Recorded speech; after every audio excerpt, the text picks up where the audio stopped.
Have you ever wondered how jealousy can creep into the deepest parts of your soul, like a quiet storm?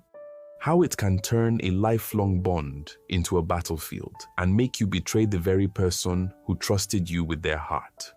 I had no idea that I, Amara, the girl who was always there for Nneka, could be capable of such betrayal.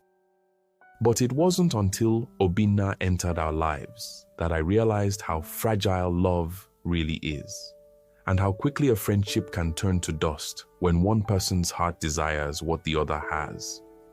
The night Nneka got engaged to Obinna was the night everything changed. I smiled, I clapped, and I congratulated them both with sincerity. But deep inside, I could feel the dark seed of envy taking root. Obinna was everything I had ever wanted. He was everything she deserved, and it broke me to watch it happen. Lagos was a city of contrasts, bustling with energy, and yet steeped in timeless beauty. The heat of the city never seemed to subside, whether it was the sticky humidity of a crowded market or the cool, breezy evenings by Lekki's coastline. And yet, despite the chaos of the world around us, my world with Nneka had always been simple, calm, and steady. I grew up in the heart of Lagos, where everything seemed to happen all at once. Our mothers had been childhood friends, so naturally, Nneka and I grew up more like sisters than best friends. We spent weekends playing in the dusty streets of Surulere, climbing mango trees and sharing secrets beneath the stars. Those were the days I felt closest to her, back when the world was still innocent and uncomplicated. But as time passed, something began to shift. While Nneka's beauty and charm grew more pronounced, my quiet, bookish nature kept me in the background. She was the one the boys chased after, the one who was always the center of attention, and I was the one who stood by, smiling and watching her take the spotlight. I never complained. I was content in her glow. After all, she was my best friend. But as we moved into adulthood, I realized I wasn't content anymore. I wasn't just admiring Nneka from afar. I was resentful. I started to notice how everything came so easily to her: jobs, opportunities, friends, and eventually, love. When she met Obinna, it seemed like fate. Their connection was undeniable. It was the kind of love everyone around them could see. Perfect, effortless, and full of promise. Obinna was everything I'd imagined a perfect man to be. Tall, smart, successful, and charismatic. When Nneka introduced him to me, I saw it. The way his eyes sparkled when he looked at her, the way he listened intently when she spoke. It was the kind of love I had always hoped for, but now I was watching it from the sidelines. I had no reason to feel bitter. Nneka deserved him, but somehow, as I spent more time with them, I found myself drawn to him in ways I couldn't explain. The more I watched their love unfold, the more I began to want it for myself. I wanted Obinna's attention. I wanted him to look at me the way he looked at her. But more than anything, I wanted to prove that I could have him if I tried. The dynamic between Nneka and Obinna was a force of nature. It wasn't just love. It was the way they seemed to be built for each other. I watched them share quiet moments, their conversations filled with meaning, their laughter filling the spaces between words. Obinna would often surprise Nneka with little gifts, flowers after every successful presentation she gave at work, spontaneous trips to cozy spots in Lagos to celebrate small victories. Each time, I felt my resentment grow a little more. I would smile and pretend to be happy for them, but inside I was torn apart by a silent jealousy I could no longer ignore. I remember one particular evening when they had invited me to their favorite restaurant, a cozy, hidden gem near the Lekki-Ikoyi Link Bridge. The restaurant was a quiet escape from the usual Lagos chaos, a place where they could share private moments away from prying eyes. I arrived early, as usual, and sat by the window, watching the traffic flow outside. Soon, Nneka and Obinna arrived. Obinna held the door open for Nneka, And when they sat down, I couldn't help but notice the way he looked at her, like she was the only person in the room. "Amara, you should see the place Obinna took me to last weekend," Nneka gushed. "It was magical, right, Obinna?" Obinna smiled, his gaze never leaving Nneka. "It was, but everything's better when I'm with you, Nneka." I smiled, but the words felt like a stab to my chest. That was the love I wanted, the kind that made you feel like the center of the universe. Obinna wasn't just in love with Nneka, he adored her. I felt invisible, as if I were watching someone else's love story unfold while I stood outside the frame. As the months passed, I became obsessed with the idea of Obinna and Nneka's love. I would find myself thinking about him long after our meetings, replaying his words in my head, imagining what it would be like to be the one he looked at with such adoration. It was then that I realized how far I was willing to go to make him notice me, to get him to see me as more than just Nneka's best friend. My thoughts turned to action. I would find ways to be around him more. At first, I'd invited him to business events where I knew he would be attending. We would chat about work, and I would laugh a little too loudly at his jokes, hoping that the chemistry would finally click between us. But he remained loyal to Nneka, oblivious to my growing feelings. One night, Nneka invited me to help her with wedding preparations. It was a quiet evening, and she was trying on dresses while I helped pick out accessories. Obinna was supposed to be at a work event, but he showed up unexpectedly. "Amara," Nneka called from the other room, "come help me with this dress. I can't decide between these two." I stood up and went to the room, trying to act normal.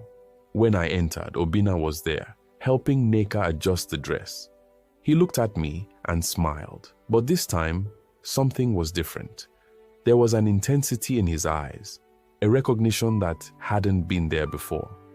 "Amara, you're here," he said, his voice a little too warm. "How are you?" "I'm good," I replied, trying to sound casual, though my heart was racing. Nneka turned to me, noticing the sudden tension between us. "Obinna, what's going on?" she asked, sensing the shift in the air. Obinna hesitated. "Nothing, Nneka. Just, everything's fine." But it wasn't fine. I could feel it. There was something unspoken between us now, a gap that had been bridged by the words we hadn't said. I was this close to having what I wanted, but I needed one more thing, one final chance. The weeks leading up to the wedding were a blur for Nneka, full of last-minute adjustments and checklists. She had fallen into the rhythm of wedding planning, her excitement palpable, but I was no longer able to be a part of the celebrations without feeling a deep, gnawing emptiness inside. Nneka's happiness was a constant reminder of everything I could never have. I began to distance myself from her, retreating into the comfort of my thoughts that were increasingly consumed by Obinna. I thought of little else, how to get closer to him, how to make him notice me in ways he never had before. But despite everything, I knew Obinna was loyal to Nneka. He was a man of principles, dedicated to her, to their future. And I couldn't figure out a way to break that bond. Every time I tried to seduce him, every subtle flirtation I threw his way, he remained unmoved. His devotion to Nneka was stronger than I had imagined. Still, that only made the desire inside me burn hotter. I wasn't going to give up. I had to find a way to make him mine. It was at Nneka's parents' house on Christmas Eve when everything finally collapsed. The house was filled with the scent of roasted turkey and jollof rice, with relatives and friends filling every room. Music played softly in the background, and laughter filled the air. But for me, everything felt distant. My eyes kept wandering to Obinna, who was standing in the corner with Nneka, his arms around her as she showed him something on her phone. I could see the way he held her, the way she leaned into him, and it made my insides twist. As the evening wore on, Nneka became busy, talking to her aunts, and Obinna, who had been drinking a little more than usual, wandered into the kitchen to grab another drink. I could see he was already tipsy. His movements were slower, his speech a bit more relaxed. He greeted me warmly as I stood by the fridge. "Amara," he said, his voice deeper than usual. "I see you're the life of the party, as always." I forced a smile. "I'm just trying to keep it together. It's been a long year. I know how that feels." He laughed softly. Then his eyes met mine with an intensity that caught me off guard. "I think I've had enough of the family for the night. What about you? Want to step outside for some fresh air?" The way he said it, so casual, yet with an undertone I couldn't quite place, made my heart race.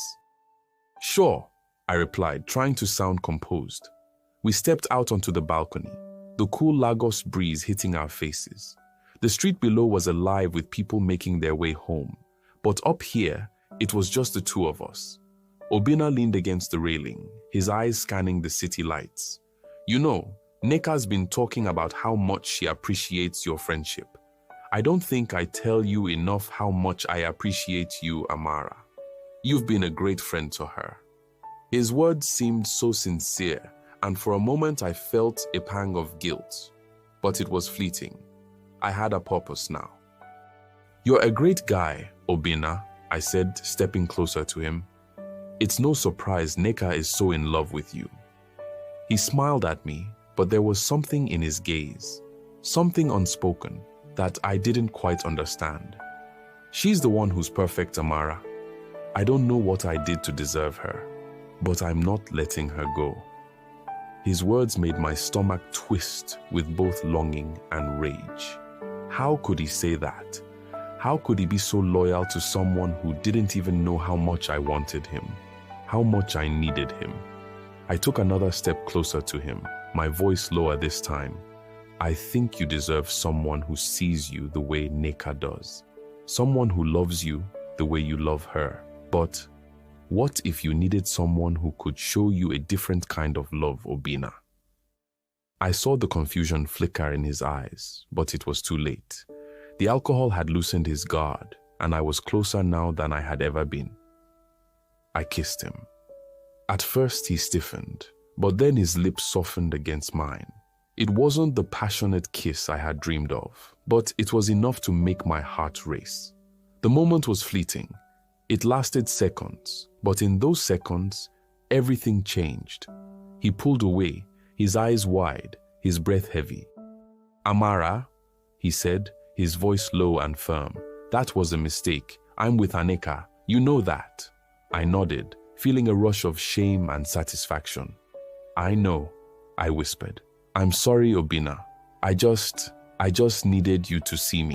Obinna pulled away from me after the kiss, his breath unsteady, his expression clouded with confusion and regret. For a moment, we just stood there, the cool Lagos breeze brushing against our faces, the distant hum of laughter and music from the house, cutting through the heavy silence between us. This can't happen," he muttered, more to himself than to me. He ran a hand through his hair, his fingers trembling slightly. "I need to find Nneka." He turned and stumbled slightly, his movements sluggish. The alcohol was taking over now, loosening his inhibitions and blurring the sharp lines he had so carefully drawn between us. I could see it, the way his eyes struggled to focus, the way he swayed slightly as he tried to steady himself. "Obinna, are you okay?" I asked, my voice laced with feigned concern. "I'm fine," he replied, though his slurred words betrayed him. Just need Nneka." As he walked back into the house, his steps uneven, I followed a few paces behind, unsure of what to do. Part of me wanted to stop him, to beg him not to tell Nneka about the kiss, but another part of me, the darker, more desperate part, saw this as an opportunity. Inside, the party was still in full swing. Nneka was standing near the dining table, chatting animatedly with her aunts. She looked up as Obinna approached, immediately noticing his unsteady gait. "Obinna," she said, concern evident in her voice. "Are you okay? You've had quite a bit to drink." "I'm fine," he mumbled, his words barely coherent. "Just tired." She placed a hand on his arm, guiding him toward the hallway. "Let me take you to the guest room. You need to rest." As I watched from a distance, my heart pounded in my chest. Obinna's head lolled slightly as Nneka led him down the corridor. He stumbled again, leaning heavily on her for support. "Amara?" he murmured, his voice barely audible. Nneka paused, frowning. "What did you say?" "Amara," he repeated, his tone softer this time. His eyes fluttered open, and for a moment he looked at her as though he didn't recognize her. "Amara? You're here?" Nneka laughed lightly, brushing off his words. "Obinna, it's me, Nneka. You're drunk." But Obinna shook his head, his gaze unfocused. "Amara," he said again, his voice full of longing. I need you." I froze, my breath catching in my throat. Nneka's expression shifted, a flicker of confusion crossing her face. "Obinna, you're not making any sense," she said gently. "Let's get you to bed." As they reached the guest room, Obinna stumbled through the doorway, collapsing onto the edge of the bed. Nneka hovered for a moment, unsure of what to do. "I'll get you some water," she said, her tone firm. "Stay here and don't move." She turned and walked back toward the living room, leaving the door slightly ajar. I stood in the shadows, my heart racing. Obinna was sitting on the bed now, his head in his hands, his body swaying slightly as he mumbled incoherently.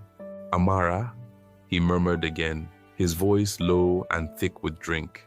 "Amara, stay." The sound of my name on his lips sent a jolt through me. It wasn't rational. I knew he was drunk, that he wasn't fully aware of what he was saying, but in that moment, I didn't care. All I could hear was him calling for me, wanting me, needing me. I stepped into the room, closing the door softly behind me. Obinna looked up, his eyes glassy and unfocused. "Amara," he said again, a weak smile crossing his face. "You're here." I nodded, my throat tight. "I'm here," I whispered. He reached out a hand, his movements clumsy and uncoordinated. "Don't leave," he mumbled. "Stay." I hesitated for a brief moment, the weight of what I was about to do pressing down on me. But then I stepped closer, letting his hand brush against mine. He pulled me gently toward him, his touch light but insistent. "I thought you left," he murmured, his words slurring. "Don't go." "I won't," I said softly, my voice trembling. "I'm here, Obinna." The mistake. What happened next was a blur, a mix of emotions, actions, and decisions that would change everything. Obinna, lost in his drunken haze, mistook me for Nneka, calling my name as he pulled me closer. I knew it was wrong. I knew he wasn't fully aware of what he was doing, but I didn't stop him. I let it happen. In those moments, I convinced myself it didn't matter, that it was his choice, that I wasn't to blame. But deep down, I knew the truth. I had waited for this moment, and now that it was here, I wasn't strong enough to turn away. When it was over, Obinna fell asleep almost instantly, his breathing heavy and even. I stayed for a moment, staring at him as the weight of what I had done began to sink in. Then, quietly, I slipped out of the room, leaving him behind. As I stepped into the hallway, I saw Nneka returning with a glass of water. She smiled when she saw me. "Oh, Amara, you're here," she said. "I was just bringing him this. Poor guy drank too much." I forced a smile, my heart pounding in my chest. "Yeah," I said, my voice shaky. "He's already asleep. You can leave the water by the bed." Nneka nodded, her expression softening. "Thanks for checking on him." You're a lifesaver. As she walked past me and into the room, I felt a wave of guilt crash over me. But it was too late now. The damage had been done, and there was no turning back. The next morning, everything felt like a dream. A blurry, hazy memory of something I could never take back. I avoided Nneka, pretending everything was normal. But deep down, I knew I couldn't keep lying.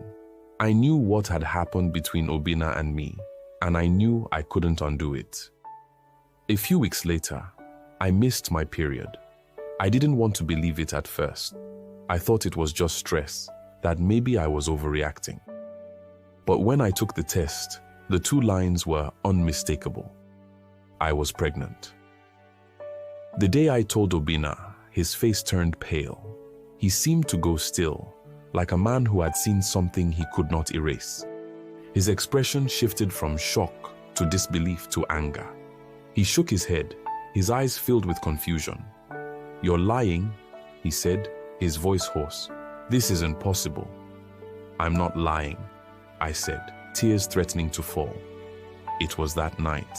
I thought it was Nneka, but it wasn't. "You were drunk, Obinna. You didn't know it was me." He stood there, frozen for a long moment before he spoke again, his voice barely above a whisper. "It wasn't supposed to happen. It wasn't. Amara, I swear it was a mistake." The room felt suffocating. I stood before him, my hands trembling as the weight of my confession hung between us. Obinna, who had always been so composed, was now visibly shaken, his face drained of color. The man who had seemed invincible, who had always been the rock in Nneka's life, was now completely undone. "You're lying," he whispered again, this time more to himself than to me. He took a step back, his eyes flickering with disbelief. This can't be real." "It's real, Obinna," I said, my voice shaky but firm. "I'm pregnant, and it's your child." He shook his head again, his gaze shifting between me and the floor. "This doesn't make sense. You're Nneka's best friend, Amara. How could you?" "I don't know," I cried out, feeling the guilt well up inside me. "I didn't mean for it to happen. I never meant for this to happen. But you..." I stopped myself, taking a deep breath. "You were the one who pulled away from me, but in that moment, I couldn't think. I just wanted to be noticed. I wanted to be loved." Obinna's eyes filled with a mix of anger and sadness, his fists clenching at his sides. "You used me. You took advantage of me when I was drunk," he spat. "How could you do this to Nneka? To me?" His words hit me like a punch to the gut. My chest tightened and tears streamed down my face. This wasn't how I had imagined it. In my mind, I had thought he would see me, that he would choose me over Nneka. But reality was far harsher. "I didn't mean for it to happen this way," I said again, more quietly. "But it did, and I can't undo it." He stepped back, his expression hardening. "You're right," he said, his voice barely above a whisper. "You can't undo it." The days that followed were filled with tension. I avoided Nneka, terrified that the truth would eventually spill from my lips, but I knew the lie couldn't last forever. And it didn't. It was at church, during a special prayer service at Nneka's family's church, that everything came to a head. The pastor, known for his powerful, often mysterious prophecies, stood at the pulpit, his voice booming through the congregation. "Someone close to you has been deceitful," the pastor declared, his eyes sweeping over the crowd. "The Spirit has shown me a child born of betrayal, a child conceived in darkness. You must open your eyes, for the truth will come to light." Nneka sat beside me, her head bowed in prayer, but I could feel the tension in the air. I glanced at Obinna, who sat across the aisle, and I saw the shock in his eyes. The words were meant for us, and yet I couldn't bear to look at Nneka. The prophecy had confirmed it. There was no hiding anymore. Nneka's face was pale, her hands trembling as she gripped the back of the pew. I could see the confusion, the fear building inside her. But Obinna, his face twisted with pain, turned toward me, his voice barely audible. "You didn't tell her, did you?" "I couldn't," I said, my voice cracking. "It wasn't the right time. She's going to hate me. She'll never forgive me." He looked at me for a long time before speaking. "We can't hide it forever, Amara. She will find out." The moment Nneka and Obinna confronted me was inevitable, and when it came, it felt like everything in my world was crumbling around me. Nneka called me one evening, her voice tight with emotion. "We need to talk," she said. "Now." I could hear Obinna's voice in the background, his words barely distinguishable. I knew this conversation would change everything, but I couldn't prepare myself for what was coming.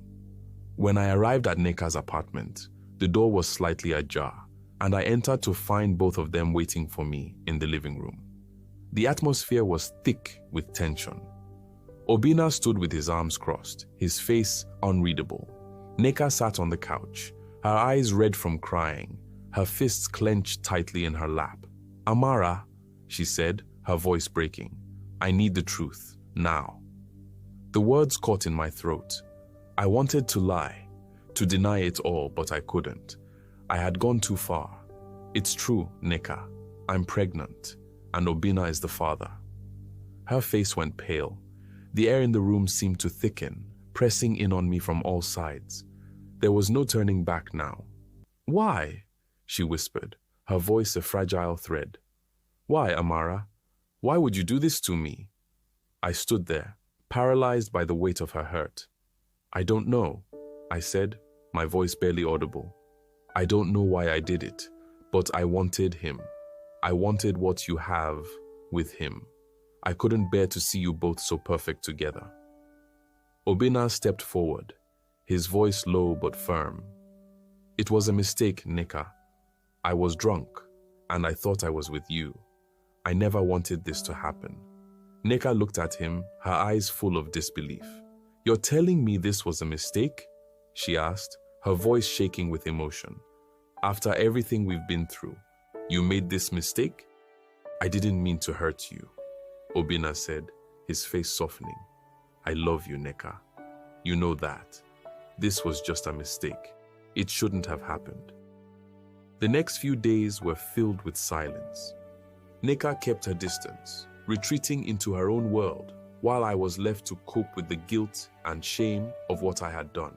But despite everything, Obinna refused to leave her.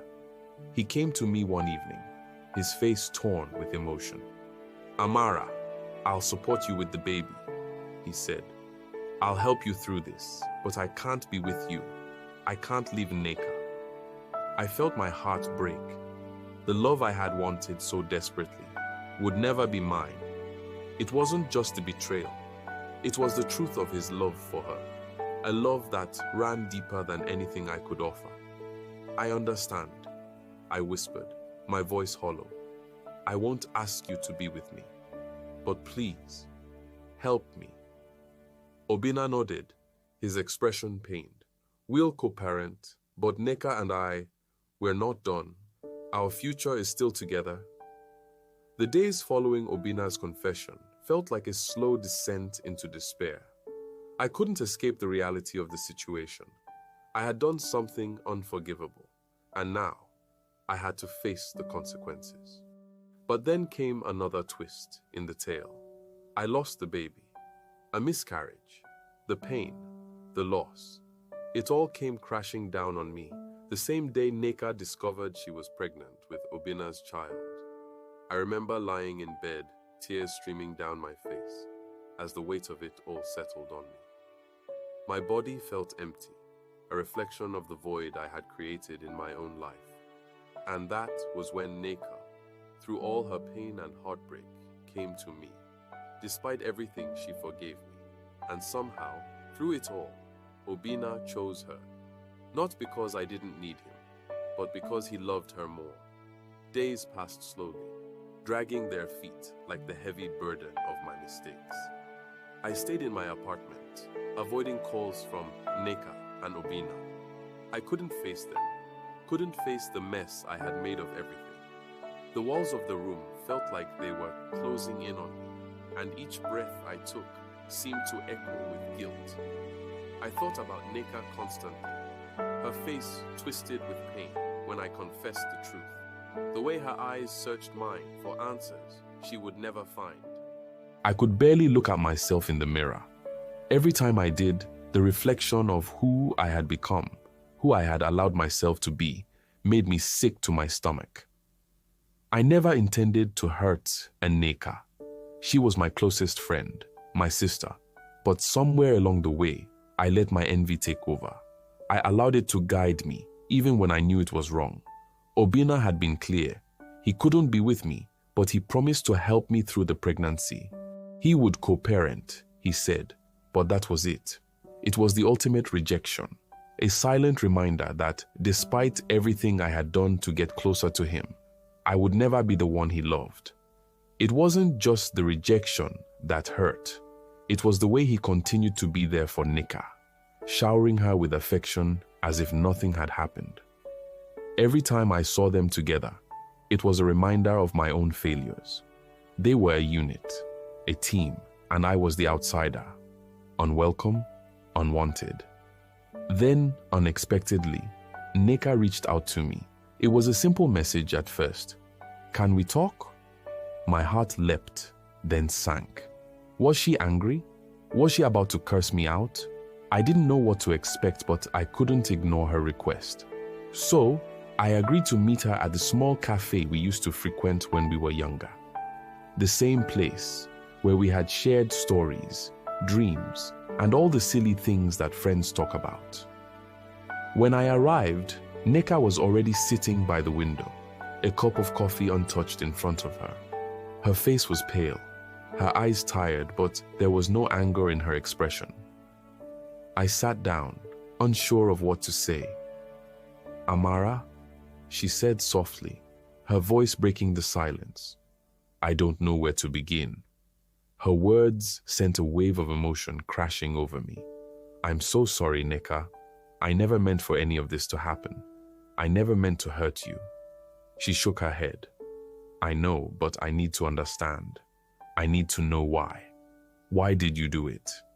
I had no answer, not one that could justify what I'd done. "I was selfish," I said. "I let my jealousy cloud my judgment. I wanted what you had with Obinna.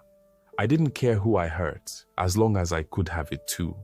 Nneka looked down, her fingers tracing the rim of her coffee cup. For a moment, the silence between us felt heavy, as though the weight of everything we had lost hung in the air. Finally, she spoke. "Do you know what hurt the most?" she asked, her voice quiet. "It wasn't just that you betrayed me. It was that you thought I wouldn't see it. You were my best friend, Amara. You should have known that I would find out eventually." I wanted to apologize, to explain how deep the pain had run, but I knew words wouldn't be enough. The damage had been done. "I'm so sorry," I repeated, my voice thick with emotion. Nneka took a deep breath and looked me in the eye. "I'm not going to lie. I'm angry, and I'm hurt, but I'm also willing to forgive you. You're my sister, and I've known you for too long to just throw this away." I stared at her, disbelief filling my chest. You forgive me?" Nneka nodded slowly. "I don't know if things will ever be the same, but I'm willing to try. For us, for what we had. But this is your last chance, Amara. I can't keep carrying this hurt forever." I felt a tear slip down my cheek.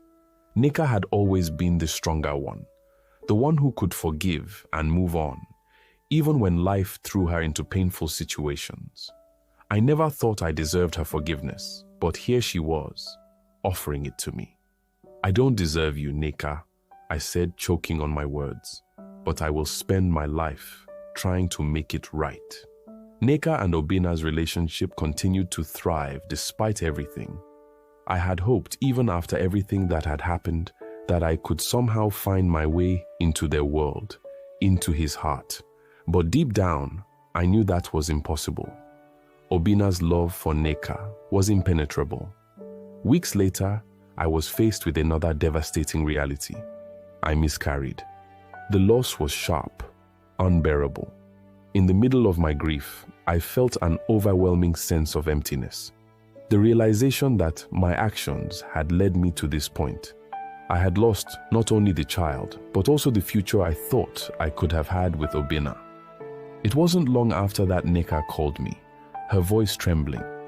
"Amara, I need to tell you something. I'm pregnant." The words hit me harder than I expected. It felt like the universe was mocking me. Nneka and Obinna were starting a family together, while I was left alone with the wreckage of my own choices. Despite my personal pain, I managed to muster up the strength to smile. "I'm happy for you, Nneka. You and Obinna will be great parents." But in the pit of my stomach, something dark stirred. How was it possible that I had lost everything, while she seemed to get it all? I knew I had to change. The bitterness inside me had consumed everything, and now I had nothing left. I started attending therapy, working through my issues of insecurity and jealousy, trying to make sense of the mess I had made. But no matter how many hours I spent reflecting, the truth was that I could never undo the past. Obinna, though still supportive, continued his life with Nneka. He was the father of our child, and he made it clear that he would always be there for me, but his heart belonged to her. In my darkest moments, I accepted that the love I had wanted was never meant for me. Time passed. Slowly but surely, I began to rebuild. I learned how to forgive myself, though the process was long and painful. Nneka and I continued our friendship, though it was different now. Fragile, yes, but there. She remained a constant in my life, despite everything that had happened. Obinna and Nneka's baby was born in the spring, a beautiful girl with eyes like her mother's. And though I could never be the one to stand by his side, I found peace in knowing that they were happy. As for me, I found my own path. I learned that love doesn't come from taking what belongs to someone else, but from building something true and lasting. The journey wasn't easy, but it was mine to walk. And in the end, I knew that the best way to heal was to be the friend I had once been. The kind of friend who would never betray the trust that had been given to her.